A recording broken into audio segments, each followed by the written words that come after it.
2 ദിവസം കഴിഞ്ഞാൽ new year ആണല്ലോ. ഞാൻ അങ്ങനെ ആലോചിക്കായിരുന്നു, എന്തിപ്പോൾ നടന്നേ, ഞാനൊന്നും ചെയ്യാത്ത പോലെ. എൻ്റെ ഫ്രണ്ട്സൊക്കെ, ആൾക്കാരൊക്കെ ഫ്രണ്ട്സ് എന്നല്ല, ജനറലി നമ്മൾ ആൾക്കാരെ നോക്കുകയാണെങ്കിലും എല്ലാവരും കുറേ കാര്യങ്ങൾ ചെയ്ത പോലെ. കുറേ ആൾക്കാർ ജോലി കിട്ടി അവിടെ പോകണു, ഇവിടെ പോകണു, ജർമ്മനി പോകണു, കാനഡയിൽ പോകണു, പുതിയ വീട് മേടിക്കണു, വീട് വെക്കണു, കുട്ടി ഉണ്ടാവണു, ആകെ ബഹളം. പിന്നെ ന്യൂ ഇയർ പാർട്ടിക്ക് പോകണു, കുറേ ആൾക്കാർ തായ്ലൻഡിലാണ്. ഞാൻ അങ്ങനെ ആലോചിക്കുക, ഞാനാണെങ്കിൽ ഇവിടെ വീട്ടിൽ ഇങ്ങനെ ചൊറി കുത്തിയിരിക്കുകയാണ്. അപ്പം ഞാൻ ആലോചിക്കായിരുന്നു, ഞാൻ മാത്രമാണോ ഇതൊന്നും ചെയ്യാതെ ഇങ്ങനെ ഇരിക്കണത്, അതോ ഇതൊരു യൂണിവേഴ്സൽ ഫീലിംഗ് ആണോ എന്നുള്ളത്. അപ്പോൾ hello everyone, welcome back to set of two. Let's discuss how I achieved nothing in 2024. നമ്മളെ ഇൻ്റർനെറ്റിലൊക്കെ നമ്മുടെ ഫ്രണ്ട്സിൻ്റെയൊക്കെ ലൈഫ് നോക്കുമ്പോൾ എല്ലാവർക്കും ഭയങ്കര കളർഫുള്ളായ ലൈഫാണ്. അപ്പോൾ സ്പെഷ്യലി ഇപ്പോൾ ന്യൂ ഇയറിനോടൊക്കെ അടുപ്പിച്ചെന്ന് പറഞ്ഞാൽ എല്ലാവരും ഏതെങ്കിലും ഒരു സ്ഥലത്തേക്കൊക്കെ പോകുന്നു, അല്ലെങ്കിൽ ഫ്രണ്ട്സിൻ്റെ കൂടെ ഹാങ് ഔട്ട് ചെയ്യുന്നു, ക്രിസ്മസിന് അവിടെ പോകുന്നു, ആ സെലിബ്രേഷൻ ഈ സെലിബ്രേഷൻ. കുറേ അച്ചീവ്മെൻറ്റും കുറേ പ്രൊഡക്ടിവിറ്റി എല്ലാവർക്കും കിട്ടുന്ന പോലത്തെ ഒരു സെറ്റപ്പാണ് നമ്മൾ കാണുന്നത് തന്നെ. അപ്പോൾ നമുക്ക് തോന്നും, ഞാൻ എവിടെയോ പിറകിലായിപ്പോയോ, അങ്ങനെ ഒരു തോന്നൽ. കാരണം നമ്മൾ ജീവിക്കുന്നത് തന്നെ ഒരു ടോക്സിക് പ്രൊഡക്ടിവിറ്റിയും ഒരു എക്സ്ട്രീം കൺസ്യൂമറിസത്തിൻ്റെയും ഒരു ഇതിലാണ് നമ്മൾ ജീവിക്കുന്നത്. പണ്ടെന്ന് പറഞ്ഞാൽ ആൾക്കാർ പോയി എവിടെയെങ്കിലുമൊക്കെ പോയിട്ട് അവർ പിന്നെ ടൂറ് പോയ ഫോട്ടോയൊക്കെ സംഭവമൊക്കെ എടുത്ത് വരുമ്പോഴത്തേനും നാളെ ആവും, അപ്പോഴേ നമ്മൾ കാണുള്ളൂ. അപ്പോൾ നമ്മൾ വിചാരിക്കും, കുശുമ്പൊക്കെ വിചാരിക്കും. ഇതെന്ന് പറഞ്ഞാൽ നമുക്ക് ഇൻസ്റ്റൻറ്റ് കുശുമ്പ് വിചാരിക്കാനുള്ള സംഭവം ഇൻസ്റ്റൻ്റായിട്ട് സോഷ്യൽ മീഡിയയിൽ നിന്ന് ഇങ്ങോട്ട് കിട്ടുകയാണ്. ഇൻസ്റ്റൻ്റ്ലി മറ്റുള്ളവരുടെ ജീവിതത്തിൽ നമുക്ക് നടക്കുന്ന കാര്യങ്ങൾ നമുക്ക് ഇമ്മീഡിയറ്റ്ലി നമുക്ക് ഇങ്ങോട്ട് ഫീഡാവുകയാണ്. അപ്പോൾ ആ ഇമ്മീഡിയറ്റ് ഫീഡിങ്ങിൽ എവിടെയോ നമ്മൾ ലെഫ്റ്റ് ഔട്ട് ആയോ എന്നുള്ളൊരു ഇൻസെക്യൂരിറ്റി വളരെ സ്വാഭാവികമാണ്. ഇനിയിപ്പോൾ ഇൻഫ്ലുവൻസേഴ്സിൻ്റെ കാര്യമൊക്കെ നോക്കുക, ചെറിയ ചെറിയ നമ്മളെക്കാളും വളരെ യങ് ആയിട്ടുള്ള ആൾക്കാർ കോടികളുടെ ബിസിനസ് ചെയ്യുന്നു, അല്ലെങ്കിൽ ഡാൻസും പാട്ട് കളിച്ചിട്ടും ഡാൻസ് പാടിയിട്ടും ഒക്കെ വലിയ വലിയ പൈസകൾ ഉണ്ടാക്കുന്നു, വലിയ വലിയ ആളുകളാവുന്നു. ഞാൻ അന്നെങ്ങാനും ഒരു ചാനൽ തുടങ്ങിയിരുന്നെങ്കിൽ ഞാനിപ്പോൾ എവിടെ എത്തിയേ. ഇങ്ങനെ നമുക്ക് ലെഫ്റ്റ് ഔട്ട് ആയി പോകുന്നു എന്ന് തോന്നിക്കുന്ന ഒരുപാട് കാര്യങ്ങളാണ് എല്ലാ ദിവസവും നടക്കുന്നത്.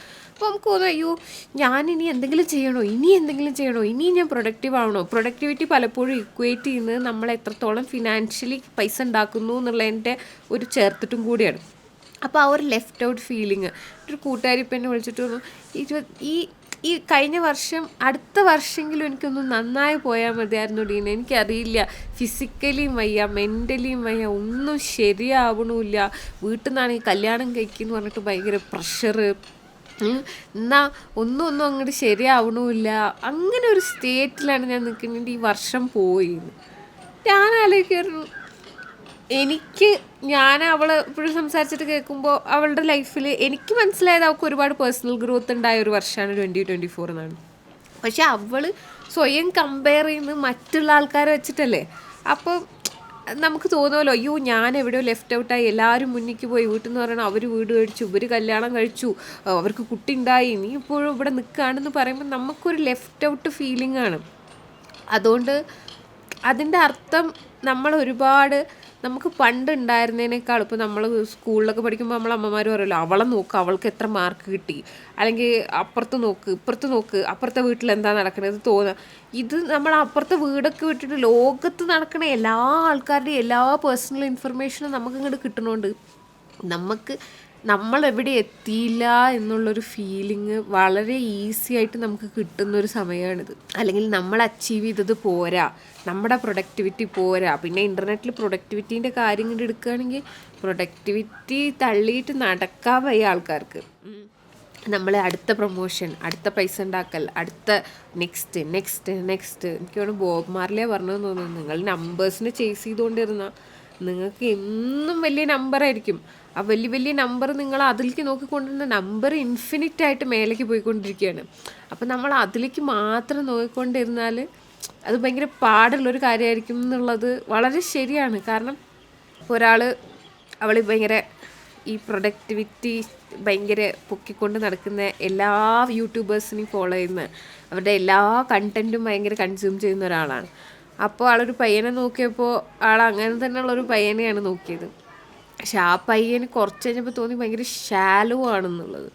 എന്താണെന്ന് വെച്ചാൽ ആൾക്ക് ഇനിയും പ്രൊമോഷൻ, ഇനിയും പൈസ, ഇനിയും പെരിഫറലായിട്ടുള്ള കാര്യങ്ങൾ, നല്ല ഡ്രസ്സ്, തരം ഡ്രസ്സ്, നല്ല ഇൻസ്റ്റഗ്രാമിലെ പിക്ചേഴ്സ്, അങ്ങനത്തെ ഭയങ്കര ഭയങ്കര സൂപ്പർഫിഷ്യലായ കാര്യങ്ങളിൽ മാത്രമേ ഫോക്കസ് ചെയ്യുന്നുള്ളൂ എന്നുള്ളത്. അതായത് പലപ്പോഴും നമുക്ക് ഫീഡ് ചെയ്യപ്പെടുന്നത് ഒരു ടോക്സിക് ആയിട്ടുള്ളൊരു പ്രൊഡക്ടിവിറ്റി കൾച്ചറാണ്. നമ്മളൊരു ഇൻഡസ്ട്രിയലൈസേഷൻ തുടങ്ങിയ പിന്നെയും നമ്മളൊരു എന്താ പറയുക, നമ്മുടെ ക്രിയേറ്റിവിറ്റീൻ്റെ വാല്യൂ കുറഞ്ഞു അതോടെ. മറ്റേതെന്ന് പറഞ്ഞാൽ എനിക്ക് തോന്നുന്നു ഹെൻറി ഫോർഡാണ് അസംബ്ലി ലൈൻ ഇൻഡസ്ട്രിയലൈസേഷൻ കൊണ്ടുവന്നത് നമ്മുടെ ലൈഫിൽ. പുള്ളി എന്താണെന്ന് വെച്ചാൽ കാർ മാനുഫാക്ചർ ചെയ്യുമ്പോൾ ഒരു ജോലി ചെയ്യുന്ന ആൾ ആ ജോലി മാത്രമേ ചെയ്യുന്നുള്ളൂ, അടുത്ത ജോലി ചെയ്യുന്ന ആൾ അടുത്ത ജോലി മാത്രമേ ചെയ്യുന്നുള്ളൂ. അപ്പോൾ കാറ് പെട്ടെന്ന് അങ്ങോട്ട് അസംബിളാവും. അപ്പോൾ ഒരാൾക്കും ആ കാർ ഉണ്ടാക്കേണ്ട ആ ഒരു ഓണർഷിപ്പ് കിട്ടണില്ല. അങ്ങനത്തെ ഒരു സെറ്റപ്പ് എന്താ ഉണ്ടായെന്ന് വെച്ചാൽ, പണ്ടെന്ന് പറഞ്ഞാൽ നമ്മളുടെ വാലിഡേഷൻ ഒരുപാട് നമുക്ക് വന്നിരുന്നത്, നമ്മുടെ അംഗീകാരങ്ങൾ ഒരുപാട്, നമ്മൾ മനുഷ്യന്മാരെന്ന് പറഞ്ഞാൽ അംഗീകാരം അല്ലെങ്കിൽ മറ്റുള്ള നമ്മുടെ തന്നെ എന്താ പറയുക പിയേഴ്സിൻ്റെ വാലിഡേഷൻ സീക്ക് ഔട്ട് ചെയ്യുന്നൊരു വർഗ്ഗമാണ് നമ്മൾക്ക് അതാണ് വേണ്ടത്. അപ്പോൾ അത് വന്നിരുന്നത് ഒരുപാട് ഇതിന്നായിരുന്നു. എന്താ പറയുക, നന്നായിട്ട് നീ ഒരു ഫുഡ് ഉണ്ടാക്കി, അപ്പോൾ അതിനുള്ളൊരു അപ്രിസിയേഷൻ, നന്നായിട്ട് സ്റ്റിച്ച് ചെയ്യുന്ന ഒരാൾ, അപ്പോൾ അതിനുള്ളൊരു അപ്രിസിയേഷൻ, അല്ലെങ്കിൽ നമ്മുടെ കലാപരമായ കഴിവുകൾക്ക്, നമ്മുടെ എക്സ്ട്രാ ഉള്ള കഴിവുകൾക്ക് വളരെയധികം അപ്രിസിയേഷൻ നമ്മൾ സീക്ക് ഔട്ട് ചെയ്തിരുന്നു. ഈ അസംബ്ലി ലൈനും ഇൻഡസ്ട്രിയലൈസേഷനും ഒക്കെ വന്നതോടുകൂടി ആ സംഭവം കയ്യിൽ നിന്ന് പോയി. അപ്പോൾ ഇപ്പോൾ നമ്മളിത് സീക്ക് ഔട്ട് ചെയ്യുന്നത് നമ്മൾക്ക് എന്തൊക്കെ അക്യുമുലേറ്റ് ചെയ്യാൻ പറ്റും, എന്തൊക്കെ വാങ്ങിച്ചു കൂട്ടാൻ പറ്റും എന്നുള്ളതെന്നാണ്. അതുകൊണ്ടാണ് ഏറ്റവും വലിയ കാറുള്ള ആൾക്കാർ വലിയ ആളാവുന്നത്. എത്ര നമ്മൾ സാധനങ്ങൾ അക്യുമുലേറ്റ് ചെയ്യുന്നു എന്നുള്ളതിൽ നമ്മളുടെ വേർത്ത് നമുക്ക് കൂടി പോകുന്ന രീതിയിലേക്ക് നമ്മൾ പോയി. പക്ഷെ അതെന്ന് പറഞ്ഞാൽ പഴയ പോലെ നമുക്ക് ഫുൾഫില്ലിംഗ് ആയ ഒരു ഫീലിംഗ് അല്ല തരുന്നത്. കാരണം ഒരു സാധനം നമ്മൾ മേടിച്ച് കഴിഞ്ഞാൽ അതൊരു കുറച്ച് ദിവസം അതിന് നോവൽറ്റി ഉള്ളൂ. അപ്പോൾ പുതിയ ഫോൺ എത്ര വലിയ ഫോൺ മേടിച്ചാലും ആ ഫോണിന് ഒരു കുറച്ച് ദിവസമേ നമുക്ക് നോവൽറ്റി ഉള്ളൂ. ആ നോവൽറ്റി വെയർ ഓഫ് ചെയ്ത് കഴിഞ്ഞാൽ ഇറ്റ്സ് ജസ്റ്റ് എ ഫോൺ. പക്ഷേ എൻ്റെ ഹസ്ബൻഡിൻ്റെ അടുത്തൊരു പയ്യൻ ചോദിച്ചു, ആൾ Pixel 6 ആണ് എൻ്റെ ഹസ്ബൻഡ് ഉപയോഗിക്കുന്നത്. ഓ ചേട്ടൻ Pixel 6 ആണ് ഉപയോഗിക്കുന്നത്, എൻ്റെ കയ്യിൽ iPhone 16 Proയാണ്. അതായത് ആ ഒരു 16 Pro മേടിച്ചു എന്നുള്ളതിന് ഒരു വാലിഡേഷൻ നമ്മൾ കണ്ടുപിടിക്കുകയാണ്. പക്ഷെ ആ ഒരു വാലിഡേഷൻ ഷോർട്ട് ലിവ്ഡാണ്. അപ്പോൾ പിന്നെ നമുക്ക് അടുത്ത സാധനം, നെക്സ്റ്റ് സാധനം എന്താണെന്നുള്ള, അതിനാണെങ്കിൽ ഇൻഫ്ലുവൻസേഴ്സൊക്കെ കാണിക്കുമ്പോൾ ഇപ്പോൾ അവർക്കെന്ന് പറഞ്ഞാൽ PR പാക്കേജസ് ഒക്കെ കിട്ടിയിട്ടാണ് അവർ, ഇപ്പോൾ മേക്കപ്പിൻ്റെയൊക്കെ ഇൻഫ്ലുവൻസേഴ്സ് നമ്മൾ നോക്കിക്കഴിഞ്ഞാൽ ഐലൈനർ, അത് ഇത് ലിപ്സ്റ്റിക്ക് തന്നെ 500 ടൈപ്പ്. ഞാൻ വിചാരിക്കും ഞാനൊരു ഐലൈനർ ഒരു മസ്കാരി മേടിച്ച് കഴിഞ്ഞാൽ എൻ്റെ കയ്യിലുള്ള പൈസ മുഴുവൻ തീർന്നു. അപ്പോൾ ഇവരുടെ കയ്യിൽ ഇത്രയും സാധനങ്ങൾ, പക്ഷെ ആ ഒരു ലുക്ക് നമുക്ക് കിട്ടണം എന്നുണ്ടെങ്കിൽ നമ്മൾ ഇത്രയും സാധനങ്ങൾ മേടിച്ചാൽ മാത്രമേ പറ്റുള്ളൂ എന്നുള്ളൊരു തോന്നലൊക്കെ നമുക്ക് വരും. അപ്പോൾ അത് നമുക്ക് ഭയങ്കര നമ്മളെ ഹോൾഡ് ബാക്ക് ചെയ്യുന്ന പോലെ തോന്നും. എന്താണ് ഇപ്പോൾ സംഭവം, ഞാനെവിടെ എത്താണ്ടാണോ അതോ എല്ലാവരും മുന്നിലാണോ, അങ്ങനെ ഒരു തോട്ട് ഭയങ്കര എക്സ്ട്രീംലി മുന്നിലേക്ക് വന്നൊരു ഇയറാണ് 2024 എന്നാണ് എനിക്ക് തോന്നുന്നത്. ഇനിയും പോകുന്തോറും ആ തോട്ട് കൂടുകയുള്ളൂ. കാരണം എന്താ വെച്ചാൽ നമ്മൾ കലാപരമായിട്ടുള്ള കാര്യങ്ങളൊക്കെ നമ്മൾ മെഷീൻസിന് കൊടുത്തു.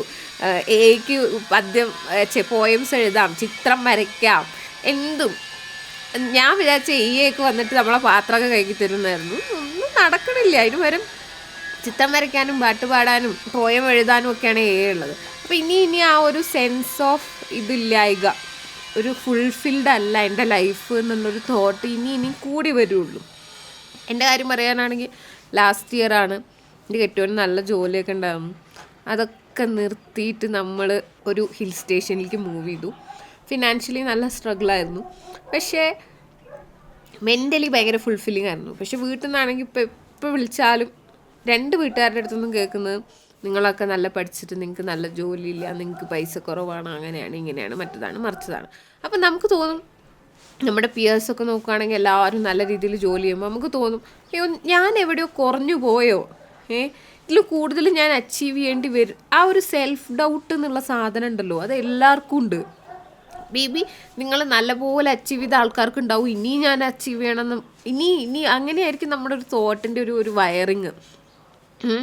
പക്ഷേ നമ്മൾ തിങ്സിനേക്കാളും പ്രയോറിറ്റൈസ് ചെയ്യേണ്ടത് നമ്മുടെ എക്സ്പീരിയൻസസിനെയാണ്. ഇനി ചിലർക്ക് ഇപ്പോൾ എല്ലാവർക്കും ഇപ്പോൾ ന്യൂ ഇയർ പാർട്ടിക്ക് പോകാൻ പറ്റിക്കോളണമെന്നില്ല. എല്ലാവർക്കും ന്യൂ ഇയർ പാർട്ടിക്ക് പോകാൻ ഇഷ്ടം ഉണ്ടാവണമെന്നില്ല. എല്ലാവർക്കും എല്ലാ സിനിമയും കാണണം എന്ന് ആഗ്രഹം ഉണ്ടാവില്ല. എല്ലാവർക്കും എല്ലാ സിനിമയും കാണാനുള്ള പൈസ ഉണ്ടാവില്ല. ഇതൊക്കെ നമ്മൾ ബാക്കിയുള്ളവർ നമ്മൾ കോൺവെർസേഷനുകളിൽ ചിലപ്പോൾ സംസാരങ്ങളിൽ കൂട്ടുകാരുടെ ഇടയിലോ ബന്ധുക്കാരുടെ ഇടയിലോ ഒക്കെ കൊളീഗ്സിൻ്റെ ഇടയിലൊക്കെയുള്ള സംസാരങ്ങളിൽ നമ്മൾ കുറഞ്ഞു പോകുന്നു എന്നുള്ളൊരു ചിന്ത അപ്പോൾ വരും. അയ്യോ നീ സിനിമ ഉണ്ടോ? ഇല്ലടാ. അപ്പോൾ ഞാൻ കുറഞ്ഞോ എന്നുള്ളൊരു ചോദ്യം, ഒരു ചിന്ത വരുമ്പോഴാണ്, ആ ചിന്തയാണ് നമ്മളെ കുഴക്കുന്നത്. നമ്മുടെ ജീവിതത്തിൽ ആക്ച്വലി വലിയ പ്രശ്നങ്ങളൊന്നും ഉണ്ടാവില്ല. പക്ഷെ ഞാൻ ഇനി ഇത് ചെയ്തില്ലെങ്കിൽ ഞാൻ കുറഞ്ഞു പോയോ എന്നുള്ളൊരു ചിന്ത നമുക്ക് വന്നു കഴിഞ്ഞാൽ അത് പോയി. ഞാൻ നോക്കുമ്പോൾ എല്ലാവരും സ്ട്രഗ്ലിങ്ങിലാണ്. അതായത് ഒരാളിപ്പോൾ 2 വർഷമായിട്ട് വീട് പണി നടക്കുന്ന ഒരാളാണ്, നടക്കണില്ല. വേറൊരാൾ നോക്കുമ്പോൾ ഫാമിലി ആയിട്ട് ഹോളിഡേ പോകണു, അച്ഛനും അമ്മയും എല്ലാവരുമായിട്ട്. പക്ഷേ അവരുടെ വീട്ടിൽ പറഞ്ഞാൽ ഫാമിലി എന്നും അടിയാണ്. അപ്പോൾ അതൊരു ലെഫ്റ്റ് ഔട്ട് ഫീലിംഗ് ആണ്. നമ്മളിതൊക്കെ കൂടി കാണുമ്പം നമ്മുടെ ബ്രെയിനിന് ഇത് തരുന്ന ഓവർലോഡ്, നമ്മൾ എന്താ പറയുക, നമ്മുടെ ഹാപ്പി ഹോർമോൺസാണ് ഈ ഡോപ്പമീനും സെറട്ടോണിനും ഒക്കെ. ഒരു ഹാപ്പി ഹോർമോണിൽ നിന്ന് മറ്റേ ഹാപ്പി ഹോർമോണിലേക്കുള്ളൊരു ചേസ് ആയിട്ട് മാറിക്കൊണ്ടിരിക്കുകയാണ് ലൈഫ്. ചിലപ്പോഴൊക്കെ ഒന്നും അച്ചീവ് ചെയ്യാതിരിക്കുന്നതും വലിയ വിഷയമൊന്നുമല്ല. നമ്മൾ മെയിൻറ്റെയിൻ ആയിപ്പോയ ലൈഫിൽ പ്രത്യേകിച്ച് പ്രശ്നങ്ങളോ നമുക്ക് ആരോഗ്യപരമായ വലിയ പ്രശ്നങ്ങളോ സാമ്പത്തികമായിട്ട് അഡ്ജസ്റ്റ് ചെയ്ത് പോകാൻ പറ്റുന്നുണ്ടെങ്കിൽ അതന്നെ വലിയ അച്ചീവ്മെൻ്റാണ് ലൈഫിൽ. അത് ഒരു ചെറിയ കാര്യമൊന്നുമല്ല. നമ്മുടെ പാരൻസും നമ്മുടെ കുട്ടികളോ നമ്മുടെ വേണ്ടപ്പെട്ടവരൊക്കെ ഹെൽത്തി ആയിട്ടിരിക്കുന്നു, ഹാപ്പി ആയിട്ടിരിക്കുന്നു. അവർക്ക് വേണ്ടി, അവരുടെ സന്തോഷത്തിന് വേണ്ടി ചെറിയ സന്തോഷങ്ങൾ തന്നെ നമുക്ക് പ്രൊവൈഡ് ചെയ്യാൻ പറ്റുന്നുണ്ട്. ചെറിയ കാര്യങ്ങളൊക്കെ ചെയ്യാൻ പറ്റുന്നു എന്നുണ്ടെങ്കിൽ തന്നെ വലിയ സന്തോഷമുള്ള കാര്യമല്ലേ ഇത്. തരം ഡ്രസ്സും തരം മേക്കപ്പും തരം ഹോളിഡേയും അതൊന്നും ഇല്ലെങ്കിലും നമ്മുടെ ഡേ ടു ഡേ ലൈഫ് നന്നായിട്ട് പോകുന്നുണ്ടെങ്കിൽ തന്നെ, ഇനിയിപ്പോൾ അതിൽ ചെറിയ പ്രശ്നങ്ങളുണ്ടെങ്കിൽ അത് നിങ്ങൾക്ക് ഓവർകം ചെയ്യാൻ പറ്റുന്നുണ്ടെങ്കിൽ തന്നെ നിങ്ങൾ ഒരുപാട് വിൻ ചെയ്യുന്നുണ്ട് ലൈഫിൽ. പക്ഷേ നമുക്ക് ചിലപ്പോൾ ആൾക്കാർ പറയണത് അങ്ങനെ ആയിരിക്കില്ല, അങ്ങനെ അതല്ല വിന്നിങ് ലൈഫിൽ എന്ന് പറയുന്നവരുണ്ടാവും. ഇപ്പം ഞങ്ങളോട് തന്നെ ആൾക്കാർ ചോദിക്കാറുണ്ട്, നിങ്ങൾക്ക് ഇനിയും ക്ലയൻസിനെ ചേസ് ചെയ്തൂടെ? വേണ്ട, ഉള്ളത് മതി, ഞങ്ങൾ വളരെ കണ്ടൻ്റാണ്. നാളെ ഒരു വട്ടം അവരോട് സംസാരിച്ചപ്പോൾ എനിക്കിനി ലൈഫിലെ ആഗ്രഹങ്ങൾ പ്രത്യേകിച്ചില്ല. അപ്പം എനിക്ക് തോന്നുന്നു ഞാൻ എന്തോ ശരിയല്ല അത് ചെയ്യുന്നത്. അത് വളരെ നല്ലൊരു സ്റ്റേറ്റാണെന്ന് തിരിച്ചറിയാൻ പോലുള്ള സ്പേസ് ഇന്നത്തെ ലോകത്തെ ആൾക്കാർക്ക് കൊടുക്കുന്നില്ല. നമുക്ക് ഇനിയും വേണം അത് വേണം ഇത് വേണം എന്നുള്ള ഒരു കോൺസ്റ്റൻറ്റ് സ്റ്റേറ്റ് ഓഫ് റാറ്റ് റേസിലല്ലാതെ നമ്മൾ ഉള്ളതിൽ വളരെ സന്തോഷമായിട്ട് ആഗ്രഹിക്കാം. ഇനിയും നമുക്ക് ആഗ്രഹങ്ങളുണ്ട്, എനിക്ക് കുറച്ചും കൂടി ബെറ്റർ ആവണം, അതിലേക്ക് ഞാൻ സ്ട്രൈവ് ചെയ്യാം. പക്ഷേ കമ്പാരിസൺ എന്നുള്ളത് ഒഴിവാക്കി കഴിഞ്ഞാൽ കുറച്ചും കൂടി ബെറ്റർ ആയിരിക്കും. അപ്പം നമ്മൾ തന്നെ യൂട്യൂബ് ചാനൽ തുടങ്ങിയിട്ട് കുറേ പേര് നമ്മളടുത്ത് പറയാനുണ്ട്, നിങ്ങൾ ഇനിയും ഗ്രോ ചെയ്യണമായിരുന്നു, നിങ്ങൾക്ക് ഇനിയും പൊട്ടൻഷ്യൽ ഉണ്ട്. എന്താ ഗ്രോ ചെയ്യാത്ത പറഞ്ഞാൽ ഞാൻ ഇടയ്ക്കിടയ്ക്ക് പരിപാടി നിർത്തിയിട്ട് പോകും. കാരണം എനിക്കത് മനസ്സിന് വലിയ സന്തോഷം തരില്ല. ചിലപ്പോൾ ഇപ്പോൾ ഈ വീഡിയോ ചെയ്യുന്നതിൽ എനിക്ക് വലിയ സന്തോഷമുണ്ട്.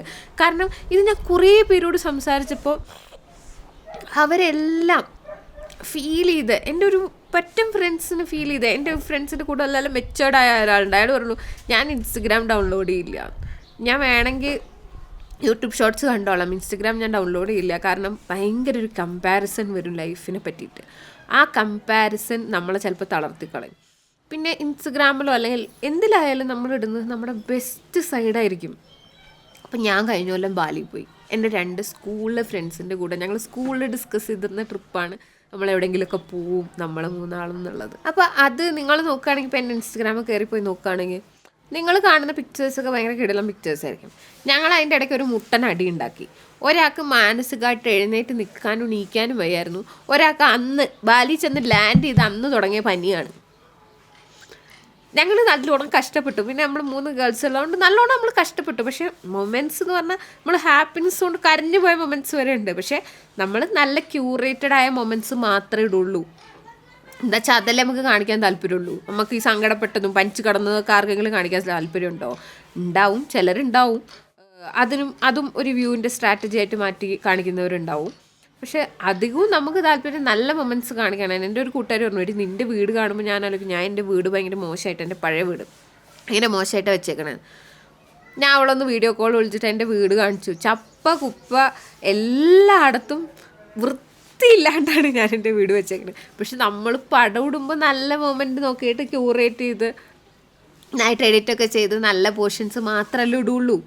അപ്പം അങ്ങനെ ഒരു ഫോമോ ക്രിയേറ്റ് ചെയ്യപ്പെടുന്നതും നമ്മൾ ഇനഫ് അല്ല എന്ന് തോന്നുന്നതും ഒക്കെ യൂണിവേഴ്സലി ഇന്നത്തെ കാലത്ത് എല്ലാവർക്കും തോന്നിക്കൊണ്ടിരിക്കുന്ന ഒരു കാര്യമാണ്. നിങ്ങളെല്ലാവരും ഇനഫാണ്, നിങ്ങളെല്ലാവരും നല്ല രീതിയിലാണ്, ഞാനടക്കം എല്ലാവരും നല്ല രീതിയിലാണ് നമ്മൾ ജീവിക്കാൻ ശ്രമിക്കുന്നത്. And whatever you are doing, that is enough, that is more than enough. You are doing good in life. There are plenty of blessings to count. ഇനി അതല്ല എന്നുണ്ടെങ്കിൽ ഈ ഒരു സൂര്യൻ്റെ കറക്കം ഭൂമിയുടെ കറക്കം വെച്ച് നമ്മൾ ഉണ്ടാക്കിയ ഒരു കോൺസ്ട്രക്റ്റാണല്ലോ ഈ എന്താ പറയുക വർഷം എന്നുള്ളത്. അതില്ലാണ്ട് ചിന്തിക്കുകയാണെങ്കിൽ ജാനുവരി 1 എന്ന് പറയുന്നത് ജസ്റ്റ് അനദർ ഡേ ആണ്, ജസ്റ്റ് അനദർ ഡേ. അപ്പോൾ അതിന് അത്ര ഇമ്പോർട്ടൻസ് നിങ്ങൾ കൊടുത്താൽ മതി. അതിന് അടുത്ത വർഷം ഞാൻ കിടിലാവും. ഡ്രൈവിങ് ഫോഴ്സും മോട്ടിവേഷനും ഒക്കെ നല്ലതാണ്. അത് അവനവൻ്റെ ഉള്ളിൽ നിന്ന് വരുന്നതാണെങ്കിൽ ഓക്കെ, കമ്പയർ ചെയ്ത് വരുന്നതാണെങ്കിൽ നിങ്ങൾ ഒന്നും കൂടെ എന്നെ വിലയിരുത്തുക. പിന്നെ എനിക്ക് തോന്നുന്നു ഈ വർഷം ചോദിച്ച എല്ലാവർക്കും പനി പിടിച്ച് കിടപ്പിലാണ്. ഞാൻ സംസാരിക്കുമ്പോൾ ഞാനടക്കം എനിക്ക് ജലദോഷം പിടിച്ചിട്ട് നിൽക്കാൻ വയ്യ, എൻ്റെ സൗണ്ടൊക്കെ പോയിരിക്കുകയാണ്. അപ്പോൾ വളരെ നല്ലൊരു ന്യൂ ഇയർ ആവട്ടെ. നമ്മൾ കമ്പയർ ചെയ്യാണ്ട് ടോക്സിക് പ്രൊഡക്ടിവിറ്റിയിലേക്ക് പോവാണ്ട് ഉള്ളതിൽ സന്തോഷിച്ച്, എന്നാൽ ഇനി ഞാൻ ബെറ്റർ ആവണം എന്നുള്ള ഒരു പോസിറ്റീവ് തോട്ടോട് കൂടി നമുക്ക് ഈ ഭൂമിയുടെ കറക്കം കഴിഞ്ഞ് അടുത്ത ഒരു ദിവസം ആരംഭിക്കാം. That's it guys. If you like our videos, please subscribe to our channel and click the bell icon. By.